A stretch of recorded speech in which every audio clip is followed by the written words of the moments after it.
De fato, o livro não é uma novela policial tradicional, embora contenha muitos elementos na sua trama. Eu não quis fazer um livro-reportagem, porque ia mexer com pessoas ainda vivas, com seus parentes, que poderiam provocar reações adversas. Por isso optei em misturar a ficção com a realidade.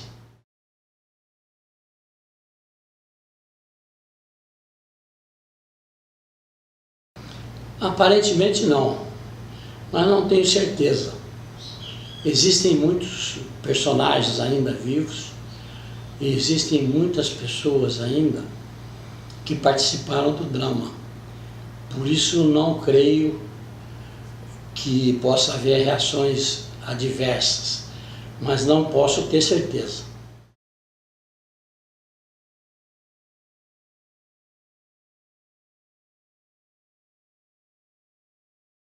Com toda certeza, nós vemos que os malfeitos, a roubalheira e o patrimonialismo, ele começa a nível municipal, a nível regional e vai se estendendo por toda a nação. Nós temos o exemplo evidente do caso do PT, que surgiu um partido pequeno em São Bernardo. Logo que começou a crescer, nós tivemos o problema da morte do Celso Daniel em Santo André, logo depois a morte do Toninho do PT em Campinas, ambos prefeitos assassinados pela máfia da roubalheira dos ônibus, e vemos que o partido já nasceu com um viés de malfeitos. Não é só o PT, mas todos os partidos nascem assim. Os políticos regionais também vivem de se locupletando da máquina estatal.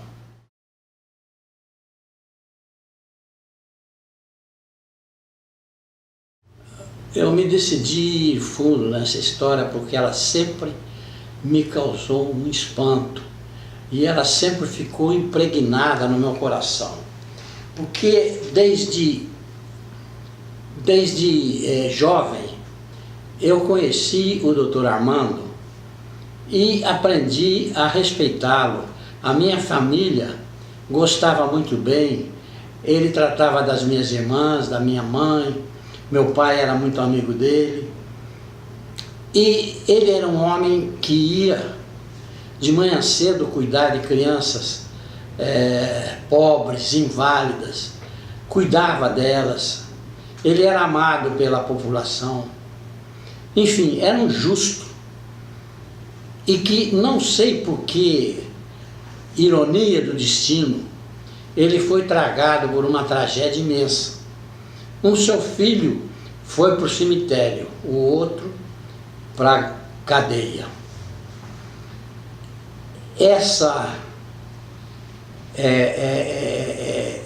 ironia do destino, esse espanto, por que um homem que se mete na política com toda a integridade e não consegue se sair ileso? Será que a máquina corruptora da política consome até os justos?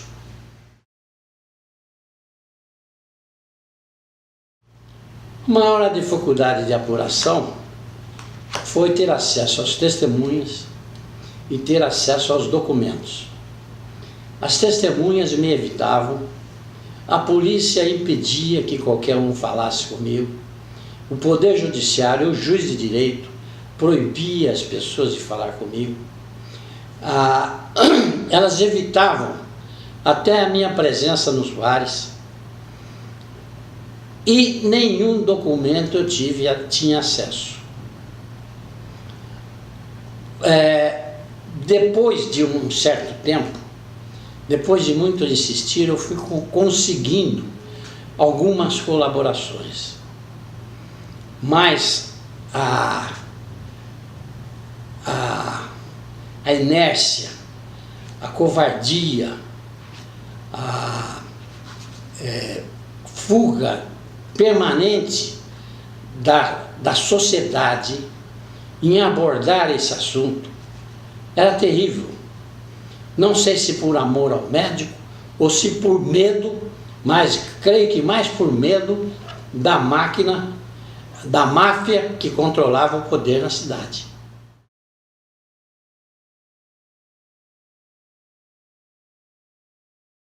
O maior desafio foi criar personagens fictícios, mas bem próximos da realidade.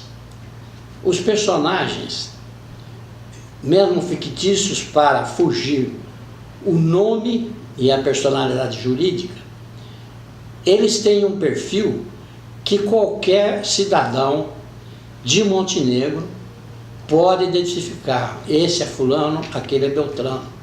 Todos eles têm uma característica bem ideal, bem igual àquilo que foi a vida deles.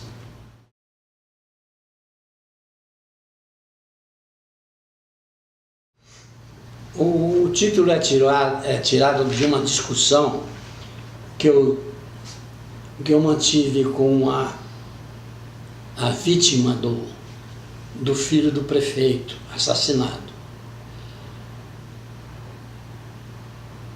Ela achava que todos nós temos um lado sombrio na nossa personalidade e que nós temos que manter um controle e um domínio muito grande sobre esse lado sombrio, senão ele pode acabar prevalecendo sobre a nossa personalidade. E ela lembrava, inclusive, que Jesus Cristo já tinha avisado Pedro que antes que o galo cantasse 3 vezes, ele iria traí-lo. Jesus queria mostrar com isso a vulnerabilidade do ser humano e a necessidade dele manter constante essa vigilância sobre o lado sombrio.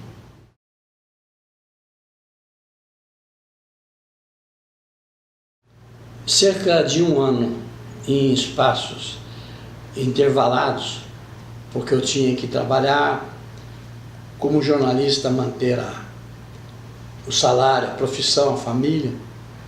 Então fui deixando só para as férias, para os momentos assim especiais que eu poderia sair da minha profissão. Por isso que ele demorou tanto para ser escrito.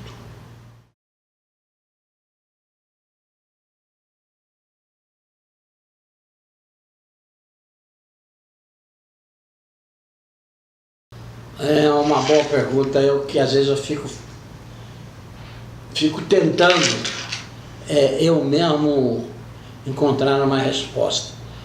Eu acho que eu nunca tive antes coragem de ser um escritor, porque abandonar a família, eu era um jornalista de relativo sucesso, tinha filhos para criar e não tinha coragem de largar tudo e ser um escritor. Então fui adiando essa obra. Quando eu terminei, abandonei o jornalismo, me aposentei, aí que me deu a coragem de voltar a esse velho sonho antigo.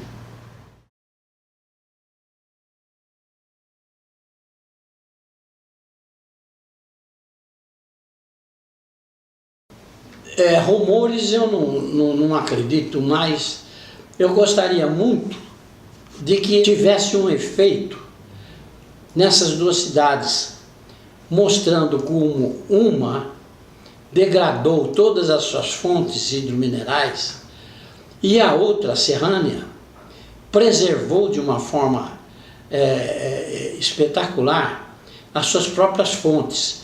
E aí, além do mais, Serrânia tem fontes tório radioativas, que são muito mais importantes que meramente radioativas, e que o Brasil desconhece, e que é é uma riqueza, é uma fortuna terapêutica extraordinária, que só os alemães, os povos eslavos e os franceses sabem aproveitar e vão para a Serrânia para fazer tratamentos ótimos com as águas tório-radioativas de Serrânia. Que esse livro sirva para mostrar que naquelas cidades também tem ouro.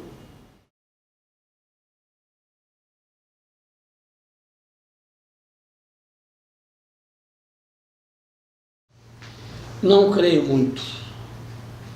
Eu sou mais ou menos como o Príncipe Salina, do romance de Giuseppe de Lampedusa, o leopardo, que quando a aristocracia é substituída pela Revolução do Garibaldi e que ele é convocado para ser membro do novo governo e se recusa, ele lembra: é preciso, e diz uma frase, é preciso que haja mudanças para que tudo permaneça na mesma. Aí o interlocutor dele diz: e o senhor não tem preocupação com a fome do povo siciliano? Ele responde: nós fomos os leopardos e os leões. Depois de nós virão as hienas e os chacais. E tudo continuará na mesma. Porque a vaidade da elite siciliana é muito maior que a pobreza do povo siciliano.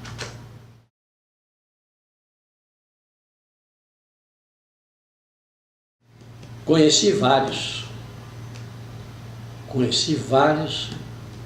vi o filho do prefeito jogar basquete, era um craque, chegou a ser cogitado para a seleção brasileira. Vi o irmão dele, o assassino, que era uma pessoa completamente normal, simpática.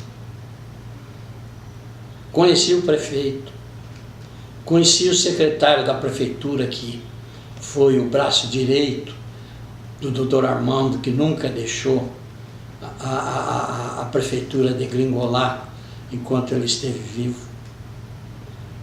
Enfim, conheci muitas pessoas que estão dentro do livro.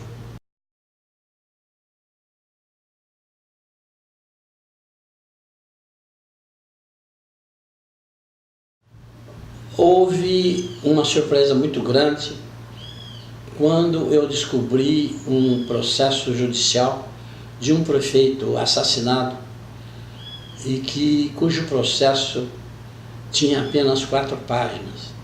E aquilo me assustou por ver como o poder judiciário de Montenegro estava corrompido.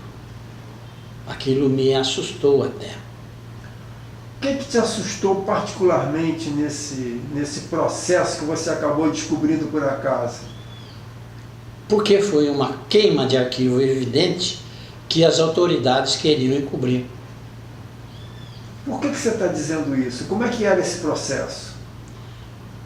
Ora, você tem um prefeito em pleno mandato, assumiu há 3 meses atrás.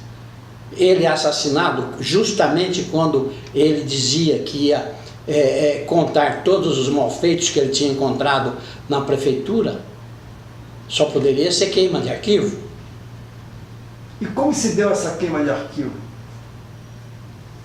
É outro mistério, porque em Montenegro as testemunhas não falam e os bandidos, todos eles vêm pelas matas, vêm de Minas Gerais, de outros locais, e por qualquer 5 mil, 10 mil reais eles matam uma pessoa.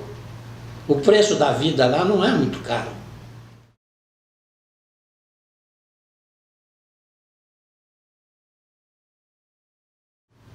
Eu já o fiz. Fui pessoalmente entregar o primeiro livro a uma amiga muito querida, que sempre me incentivou, que nunca deixou que eu desistisse da ideia e que não posso nominá-la, porque até hoje ela exerce um cargo público muito importante.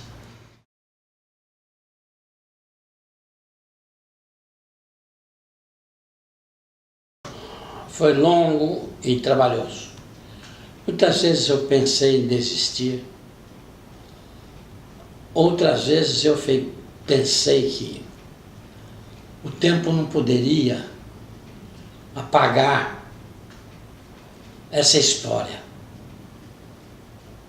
Essa história que traumatizou toda uma geração, mobilizou uma cidade de uma forma incrível que eu nunca vi na minha vida.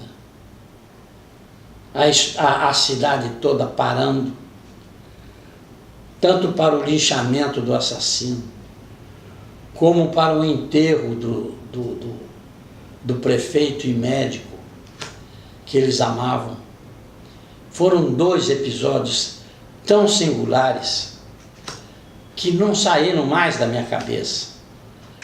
Um de ódio e violência e outro de um amor e de um enternecimento que comoveu toda uma cidade de uma forma como eu nunca vi na minha vida. Então isso nunca saiu da minha cabeça. E eu quis relatar isso para não deixar que o tempo levasse.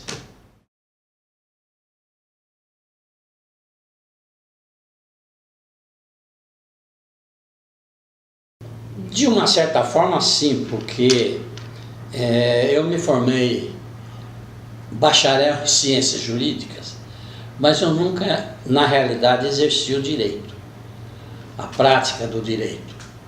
Mas com o conhecimento que eu tenho, eu sempre fui pedir socorro para pessoas habilitadas a me informarem. E aí eu fui montando esse quadro. É o quadro do processo, o quadro do julgamento, com o auxílio de outras pessoas, inclusive de um desembargador muito querido da cidade de Montenegro.